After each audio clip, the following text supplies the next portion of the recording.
नमो बुद्धाय। हे आहे जागतिक तीर्थस्थळ लुंबिनी। याच ठिकाणी इसवी सन पूर्व 563 मध्ये वैशाखी पौर्णिमेच्या पावन पवित्र दिनी सकाळच्या प्रभात समयी शुक्रवार दिनी राजा शुद्धोधनाची महाराणी महामाया हिने बोधिसत्व सिद्धार्थ गौतमाला जन्म दिला आणि जगी वैशाखी पौर्णिमा पावन पवित्र ठरली। या सुंदर मनोरम लुंबिनी वनात महाराणी महामायाचे मन मोहित झाले होते। त्या काळामध्ये हे लुंबिनी उद्यान म्हणून प्रसिद्ध होते। हा भाग पूर्वीपासूनच तराईचा आहे। तराईचा म्हणजे या ठिकाणी 12ही महिने जलसिंचन जलाशय त्या काळातही होते, आजही आहे।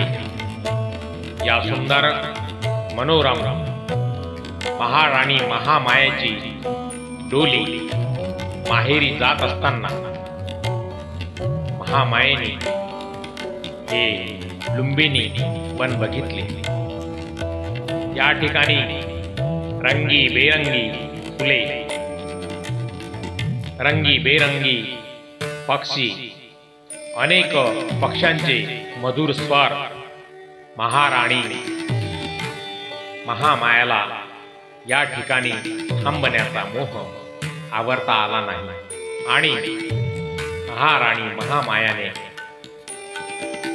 डोली वाहकास आदेश दिला, का या ठिकाणी मला थोडा विश्राम करायचा आहे।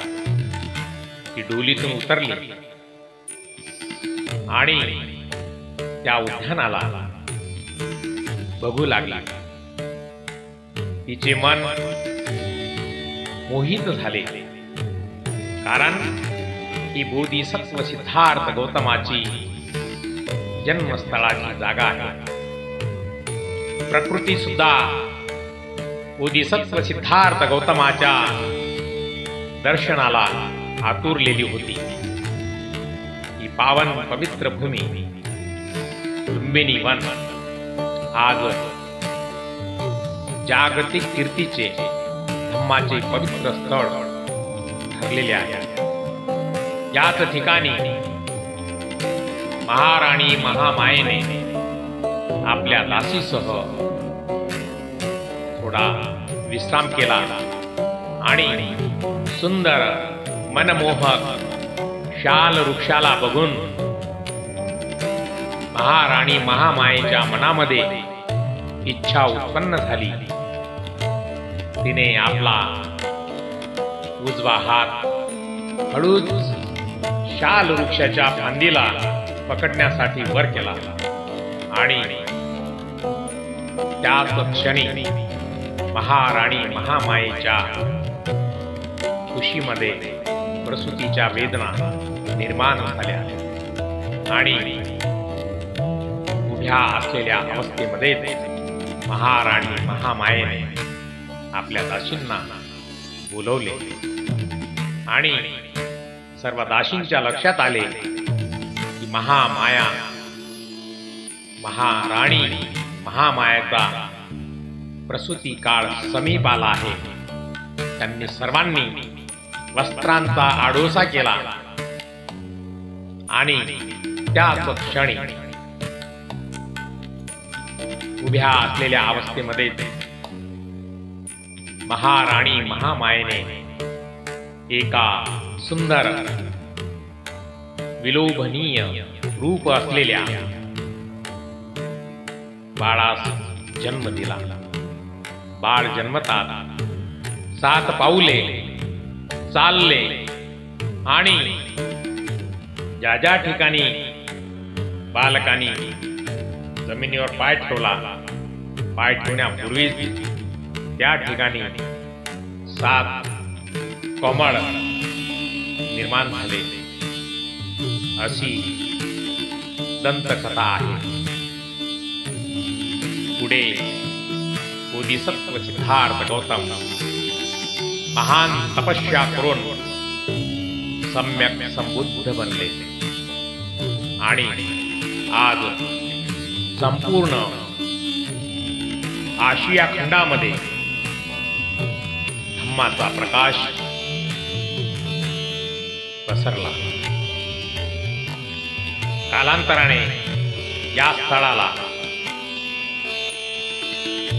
भारतीय चक्रवर्ती सम्राट अशोकाने भेट दिली आणि या ठिकाणी बोधिसत्व सिद्धार्थ गौतमाचा जन्म झाला होता. त्या ठिकाणी चक्रवर्ती सम्राट अशोकाने श्रद्धापूर्वक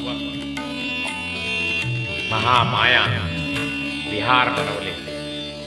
बोधिसत्व सिद्धार्थ गौतमाच्या जन्म स्मरणार्थ खूप मोठा अशोक स्तंभ उभारण्यात आला आणि त्यावर बोधिसत्व सिद्धार्थ गौतमाची जन्म कहाणी पाली भाषेमध्ये दगडावरती लिपिबद्ध करण्यात आली.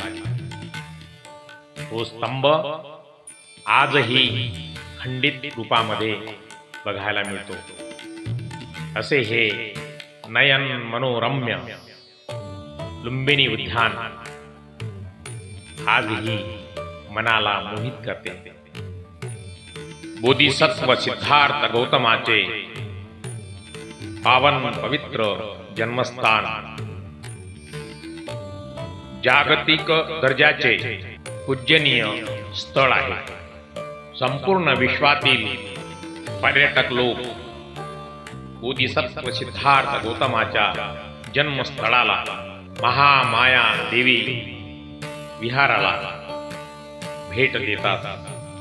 नेपाळच्या रूपंदेही जिल्ह्यात असलेले लुंबिनी हे ऐतिहासिक आणि आध्यात्मिक महत्त्व असलेले धम्माचे स्थळ आहे, जे जगभरातील पर्यटकांना आकर्षित करते. आणि सर्वात महत्त्वाचे सांगू इच्छितो की आपण या पवित्र ठिकाणी कसे पोहोचू शकता याबद्दल सांगणे मला गरजेचे वाटते. आंतरराष्ट्रीय प्रवाशांसाठी सर्वात जवळचे प्रमुख विमानतळ नेपाळची राजधानी काठमांडू येथील त्रिभुवन आंतरराष्ट्रीय विमानतळ आहे. तेथून तुम्ही लुंबिनी पासून सुमारे 22 किलोमीटर अंतरावर असलेल्या भैरहवाच्या गौतम बुद्ध विमानतळ ला कनेक्टिंग फ्लाईटने जाऊ शकता. भैरहवा येथे पोहोचल्यानंतर तुम्ही टॅक्सी भाड्याने घेऊ शकता किंवा लुंबिनीला जाण्यासाठी स्थानिक बस सुद्धा भाड्याने घेऊ शकता. लुंबिनी हे नेपाळमधील प्रमुख शहरांशी रस्त्याने चांगले जोडले गेलेले आहे. काठमांडू, पोखरा आणि चितवन येथून तुम्ही बस किंवा भाड्याने घेतलेली कार निवडू शकता. काठमांडू पासून प्रवास करण्यासाठी सुमारे 6 ते 8 तास आणि पोखरावरून सुमारे 4 ते 5 तास लागू शकतात. ट्रेनने जायचे ठरले तर सध्या लुंबिनीला थेट रेल्वे सेवा नाही. तथापि तुम्ही भारतातील गोरखपूर रेल्वे स्टेशनला ट्रेनने जाऊ शकता आणि नंतर रस्त्याने सुनवली येथे नेपाळ सीमेवर जाऊ शकता. सुनवली पासून लुंबिनी अंदाजे 26 किलोमीटर अंतरावर आहे आणि तुम्ही हा शेवटचा टप्पा बस किंवा टॅक्सीने पूर्ण करू शकता. त्यासाठी भारत नेपाळ सीमा ओलांडणे गरजेचे आहे. जर तुम्ही भारतातून जमिनीवरून प्रवास करत असाल तर तुम्ही सुनवली सीमा क्रॉसिंग वरून नेपाळमध्ये प्रवेश करू शकता. तुमच्या राष्ट्रीयत्वानुसार योग्य व्हिसा व्यवस्था असल्याची खात्री करा. सीमेपलीकडे तुम्हाला लुंबिनीला घेऊन जाण्यासाठी टॅक्सी आणि बसेस उपलब्ध आहेत. बहुतेक राष्ट्रीयत्वाचे लोक त्रिभुवन आंतरराष्ट्रीय विमानतळावर किंवा सीमा क्रॉसिंगवर आगमनानंतर पर्यटक व्हिसा मिळवू शकतात. तथापि प्रवास करण्यापूर्वी नवीनतम व्हिसा धोरणे तपासा, कारण नियम बदलू शकतात. पावन पवित्र स्थळी लुंबिनीला बौद्ध धर्माच्या शांत निवासस्थानाकडे एका शांत प्रवासाला सुरुवात करा.